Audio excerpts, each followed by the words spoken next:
या ऐसा भी हो सकता है ज्योति सिंह आरजेडी में आ जाए और इनको उतार दिया जाए बीजेपी से। और बंगलिया टाइप के गानों को का आधार बनाया गया। ये बहुत बड़ी बात है कि बाबू साहब है और बीजेपी में पवन के खिलाफ वही तो हम बोलना चाह रहे हैं कि खेसारी लाल को ना खड़ा किया जा सकता है। नमस्कार, हॉट इंडिया देख रहे हैं। देखिए, आज पूरे दिन पावर स्टार पवन सिंह का चर्चा हो रहा था। हालांकि राइज एंड फॉल से आए हैं, टीआरपी इतना ले लिए है कि बीजेपी का भी मन आ गया है, दिल आ गया है पवन सिंह पे। हालांकि पवन सिंह पे दिल क्यों ना आए, ऐसे कलाकार है, सभी का दिल आ जाता है उन पे। हालांकि कहा है, एक कहावत है, वही कहते हैं कि पावर यहीं से शुरू होला। तो पहले एक खबर चली हुई थी कि निर्दलीय रूप में लड़ेंगे पवन सिंह, और काराकाट से लड़े भी हुए थे। बीच में आ गए थे पवन सिंह, जो बीजेपी से पहले थे, और बाद में उन्होंने सोचा कि क्यों ना खेला ही बिगाड़ दिया जाए उपेंद्र कुशवाहा का, और उपेंद्र कुशवाहा जी का खेला बिगड़ा भी। और आज पैर पकड़ने तक चले गए हैं बीजेपी के साथ पवन सिंह। ये कहाँ तक उचित है? हालांकि बीजेपी में बहुत सारे उम्मीदवार हैं ऐसे जो कलाकार हैं, और सभी कलाकार उसी में और जीते भी हुए हैं। मनोज तिवारी देख लिया जाए, रवि किशन को देख लिया जाए, निरहुआ को देख लिया जाए। और एक बड़ा बयान चला है कि तेज प्रताप कहते हैं कि भाई उसमें जाना ही क्यों था, उन्हें क्यों गिरना था उसके ऊपर, क्यों उसके पीछे गिरना था? जाना था, आते तो हमारे पास आ जाते।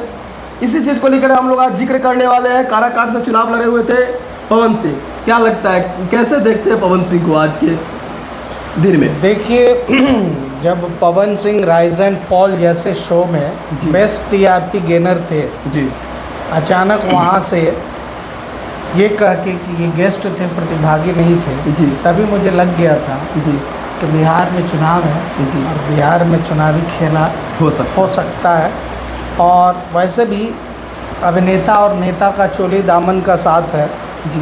पिछली बार जब ये काराकाट से निर्दलीय चुनाव लड़े थे जी, तो इन्होंने जिस व्यक्ति का आप नाम ले रहे हैं, आरएलएम के राष्ट्रीय अध्यक्ष जी, उपेंद्र कुशवाहा जी के खिलाफ लड़े थे, और दुर्भाग्यवश दोनों में से ना पवन सिंह जीते और ना उपेंद्र कुशवाहा जीते, तीसरे को फ़ायदा हुआ जी। तो अब नवरात्रा का अवसर है, और नवरात्रा के सबसे ज़्यादा गाने जी अगर किसी का बजता है भोजपुरी बैंड पे तो वो है पवन सिंह, है ना? जी, बिल्कुल। तो नवरात्रा का आशीर्वाद मिला है, राइज एंड फॉल जैसे शो से लोकप्रिय होके और बिहार के दौरा पर आए जी। इसके बाद ही किसी के पैरों पर गिरने वाला आदमी नहीं है। पवन सिंह बहुत प्यारा व्यक्ति, लोग चला रहे हैं, मीडिया कर्मी चला रहे हैं, पैर पे गिरने की आदत मतलब उसे हटा दिया गया था। अब लोग कह रहे हैं इस चीज़ को, पैर छुआ है, और बिहार का संस्कार है अपने सीनियर को आदमी जब भी मिलता है तो पैर छूता है जी। तो पहले वो बीजेपी में ही थे जी, जी, बीजेपी से सांसद का टिकट उनको मिला भी था जी, और उनको कहा गया था कि शत्रुघ्न सिन्हा के खिलाफ लड़ने के लिए आसनसोल से जी।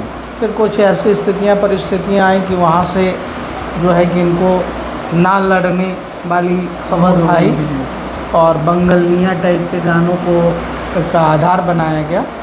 गाने सबने गाए जी, जी, जी, लेकिन किसी का छिप जाता है, किसी का छप जाता है। जी, तो ये आदमी ही इतना छपास है जी, जो करेगा तनका लेकिन हो जाता है बड़ा। बहुत बड़ा।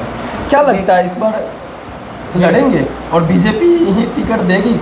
नहीं, क्या लगता क्या है, ये चुनाव के समय में उपेंद्र कुशवाहा से मिलना, मिली भगत इस बात का प्रमाण है कि भाजपा ने ही कहा हुआ था जी, वो तो मिलना ही था, लेकिन भाजपा ने पहले अपने पुराने दोस्त के साथ रिश्ते मधुर करने को जी, जी, जी, जो है हाईकमान कहा होगा।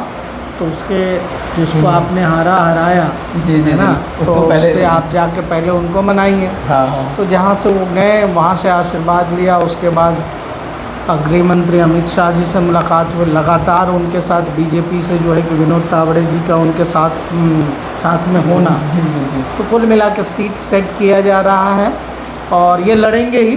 कहाँ से लड़ेंगे? लड़ेंगे तो कहाँ से लड़ेंगे? ज्योति सिंह के जी समक्ष लड़ेंगे, उसके सामने लड़ेंगे, या ऐसा भी हो सकता है ज्योति सिंह आरजेडी में आ जाए और इनको उतार दिया जाए बीजेपी से। पहले तो ये ऐसा तो नहीं सवाल हो सकता है। पहले तो ये सवाल ही बड़ा सुंदर आपने कहा कहाँ से लड़ेंगे। जी तो अब चूंकि लोकसभा जो व्यक्ति लड़ सकता है काराकाट से, तो एक लोकसभा के अंतर्गत कितने विधानसभा होते जी जी जी कम से कम हैं? तो उतने सारे विधानसभा में से वो जहाँ चाहें वहाँ से लड़ सकते हैं, और वो रेशियो देखा जाएगा वोट का प्रतिशत। वैसे आरा से जो गृह क्षेत्र है उनका, जी जी वहाँ से भी लड़ सकते हैं। बाकी जी बिहार में कहीं से लड़ सकते हैं अकेला हो सकता है। बाबू हो सकता साहब है। है। जी जी बाबू साहब ये बहुत बड़ी बात है कि बाबू साहब है और बीजेपी में है। और बीजेपी में इसलिए गए हैं कि बाबू साहब बीजेपी में ही शामिल होते हैं ज़्यादातर। हकीकत बता दें आपको, खेसारी लाल यादव को आप जानते ही होंगे, और खेसारी लाल का ऐसा छवि है कि वो भी कहीं से लड़ जाए तो शायद कहीं से क्या लड़ जाए, उनका अगर दबदबा ऐसा रहता है कि बीजेपी टिकट दे या ना दे, वो भी निर्दलीय रूप में लड़ जाए, तो खेला बिगाड़ने के लिए जो पवन सिंह के लिए काफ़ी हो सकता है। कहीं नहीं हो सकता जी। वो बिहार में हो सकता है। जी अगर ये जितनी सुर्खियों में ये खबर चल रही है, जी तो कमोबेश ये खबर भी चलनी चाहिए कि कहीं पवन के खिलाफ वही तो हम बोलना चाह रहे हैं कि खेसारी लाल को ना खड़ा किया जा जी, जी, सकता है। जी जी जी गठबंधन जी जी बड़ा और तेजू गठबंधन भैया की के तरफ- सबसे करीबी है, तेज प्रताप तेजस्वी के करीबी रहने वाले हैं खेसारी लाल लालू यादव। यादव परिवार की जी, करीबी जी। है, लेकिन वैसे जो है कि विधानसभा का चुनाव जो है जी। पवन सिंह भी लड़ेंगे,